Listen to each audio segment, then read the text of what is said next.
Now I have to tell one more thing. Wow, Indian music is so much connected with the Kundalini awakening, which perhaps I have never talked to you about, is that when the Kundalini rises, she passes through various centers and subplexuses. And when she's rising, she makes the sound altogether is Om. But when you try to refract all these into different sounds, it becomes, from the first chakra, if you start Sa, Re, Ga, Ma, Pa, Dha, Ni. At the Sahasrara it is Ni. So there are 7 chakras, it makes the sound. Now when the Kundalini rises, she has to pass through all these subplexuses. Now as you know, there is, the first center has got 4 subplexuses. So the Tala is built on 4. Then you have 6 plexuses. We have a Tala on 6.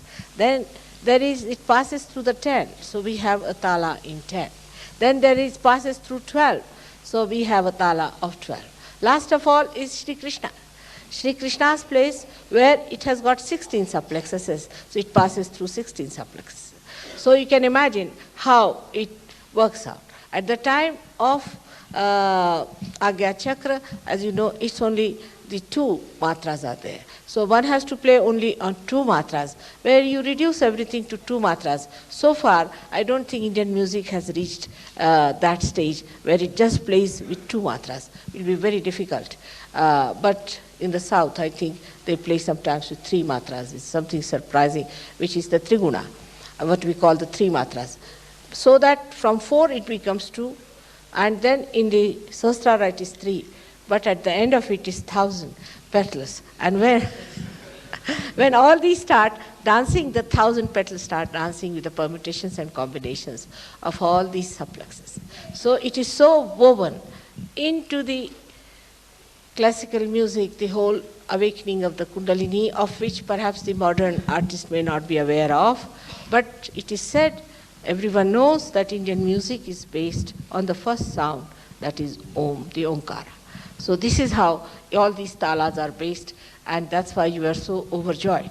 Though maybe you may not have understood the classical intricacies of the whole thing, but the whole thing was so spontaneous and elevating your Kundalini so well that it gave you the joy. Ultimately, after all, what you have to have, the joy and not the intellectual analysis of it. So the whole thing, the sum total of it was tremendous joy, and we have to thank all of them for that.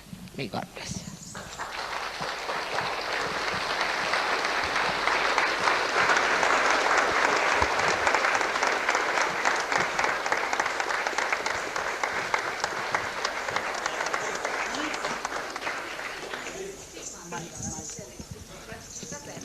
16 matras you know of Krishna's is divided into 2, you see, 2 halves.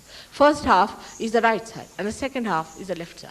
So at the left side, when it goes called Kal, means a lower position, lower beat, or say a milder beat. So from the Shukla Paksha to the Krishna Paksha, as you call it, or you can call it from the right to the left, and he goes playing on the left side there. So this is the 2 sides of the Vishuddhi Chakra, very well expressed. And Ektala of 12 matras. We have Ektala of 12 matras. And that is, you know, is of the Shiva.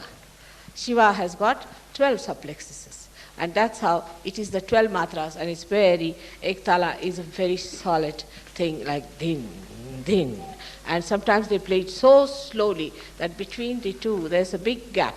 And that's how Shiva's work is. So it's all very, very symbolic. Gradually you will evolve into it, and you will see to it how Indian music is built around the basic primordial music. May God bless you.